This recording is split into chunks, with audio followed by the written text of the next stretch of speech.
Hello, thank you for the opportunity to share a primer about artificial intelligence and machine learning enablement solutions for bookkeeping and CAS. I'm John Barnes, I'm Chief Product Officer at Botkeeper. And for a little background, or for those of you who have not heard of us, Botkeeper is a human-assisted artificial intelligence platform that automates bookkeeping for accounting firms. So let's jump right in. As many of us are aware, over many years, accountants have continuously embraced technology and automation to improve efficiency and effectiveness, of course, with varying degrees of success. But until recently, technology has not been able to replace the need for the expert knowledge or the decision-making and judgment that accountants bring to their clients and to their customers. Artificial intelligence is changing that. There have been aspirations from computer scientists and business visionaries since the 1950s. And recently, we've seen it increasingly implemented in many areas of our personal and in our business lives. You probably are already aware, AI is already an integral part of many of the online experiences that you have, and it's increasingly becoming embedded in almost everything that we see, we touch, or even what we do. But there is one important fact about these systems, and that's the fact that they don't replicate human intelligence. Rather, they augment the work that we do.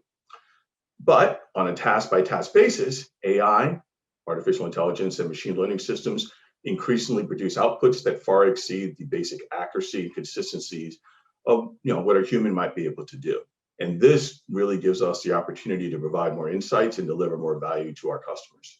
We're really at an inflection point. We're at the opportunity for accountants to reimagine and radically improve the quality of the business and the investment decisions that they come up with for their clients, which is ultimately the purpose of the profession. But there are some challenges. We all know that there are many people that like technology and some people who don't. And so there are some things we have to look at to make sure that when we're adopting new emerging technologies like AI and ML, that it happens effectively.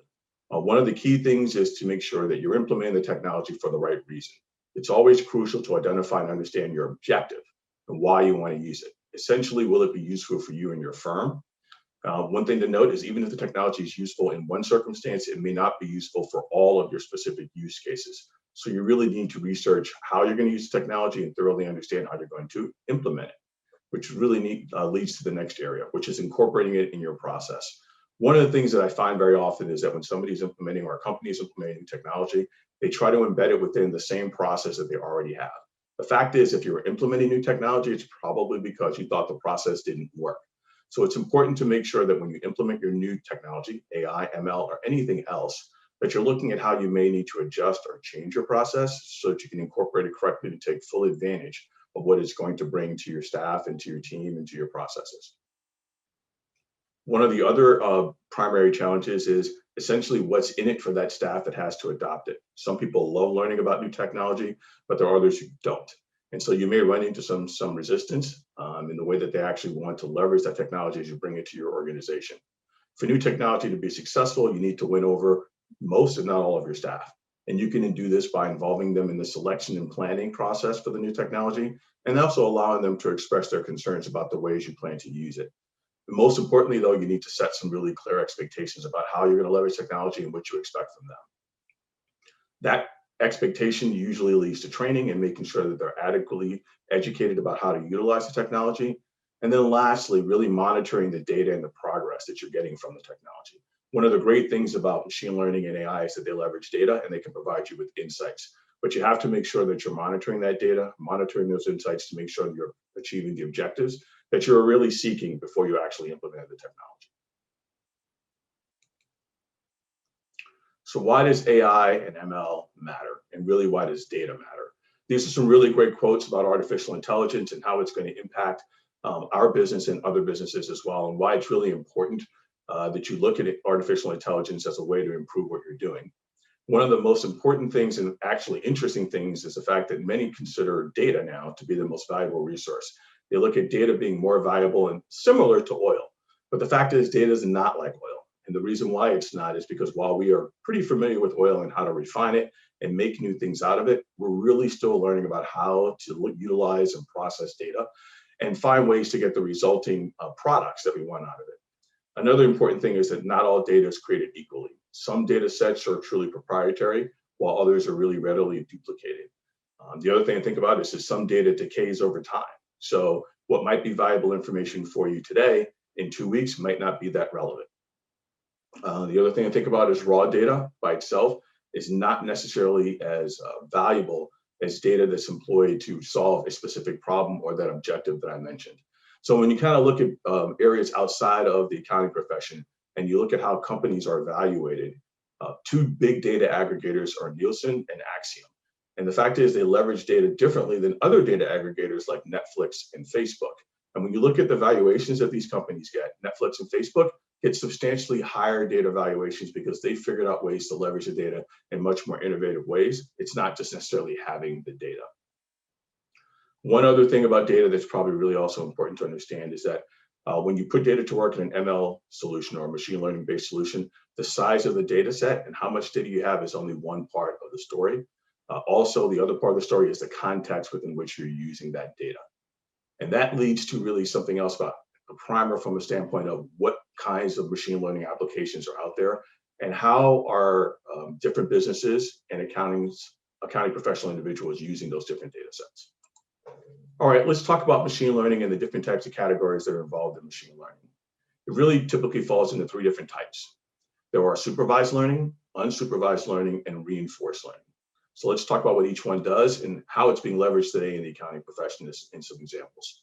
In the case of supervised learning, their algorithms or machines make predictions based on a set of data or some examples that are labeled so that the machine knows what the data is and understands what it is. And then as it is presented with more data, it categorizes that information into specific categories.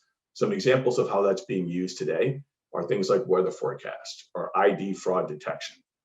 In the case of the accounting profession, and in our case, we use supervised learning for things like completing transaction categorization.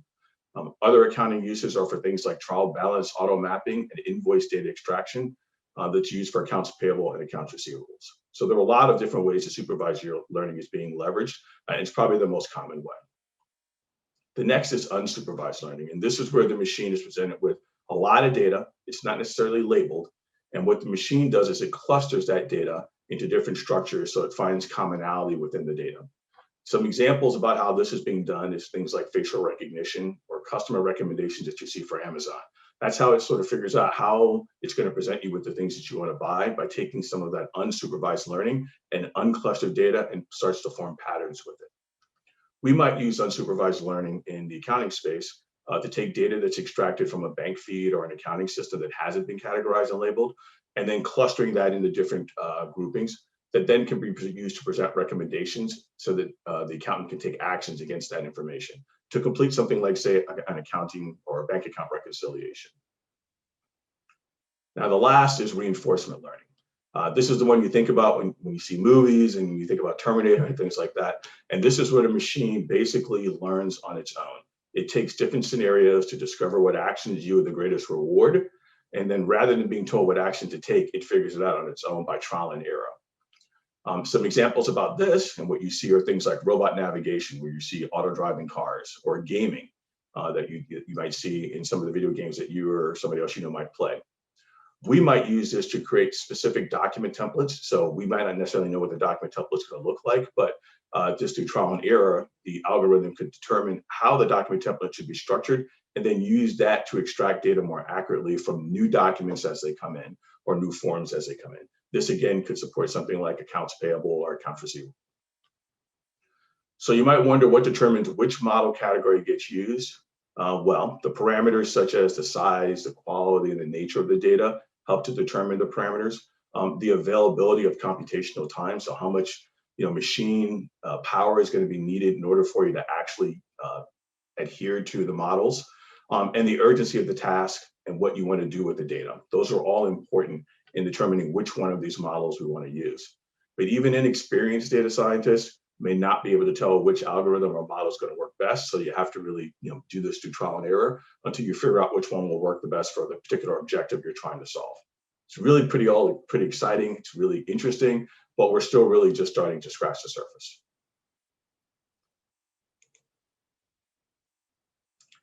So at Botkeeper, what we're doing is we're building our own AI factory or platform.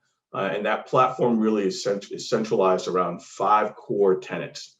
The first is we want to make sure that we're organizing and standardizing core processes. When you're looking at implementing emerging technologies like AI and machine learning, if your processes aren't standardized, it's very difficult for you to actually adhere to or adhere any rules or come up with any kinds of insights if your data is really random. We also want to streamline cross-party communications. What we've found is that one of the leading time sucks for bookkeeping and CAS is really the inability to communicate and get information back and forth between the different parties. So one of our tenets is through our processes is to streamline that communication. We also want to automate the processes when possible, and that's the AI and ML. But in some cases, you can't automate the process. And so in that case, we want to make sure that we can very quickly identify and reduce any human-introduced bottlenecks. We won't be able to automate everything, but if we can identify those bottlenecks quickly, we can come up with better manual processes to address them.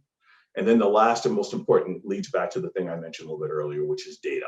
We want to be able to aggregate and leverage data continuously, so we're constantly looking at adding more data to the way that we actually run our AI factory and to really power our platform. With those objectives in mind, what we've been able to do is to continually and steadily address the increasingly complex areas of bookkeeping and the CAS practices, with our initial primary focus really being on targeting the pre-accounting and operational accounting areas.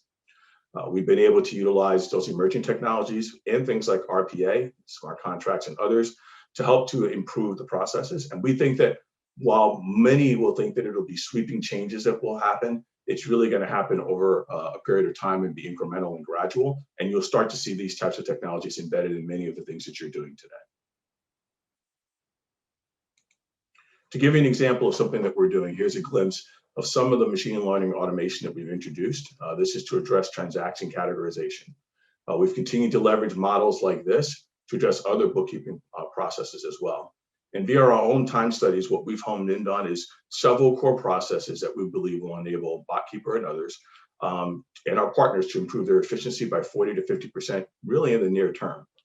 We've implemented new tools, as I noted, things like RPA, accounting system integrations, to streamline the assessment of the client's books, identify entities that we think will be the best fit for the platform, and to then, again, detect those bottlenecks that need to be addressed and implemented within our standard core processes.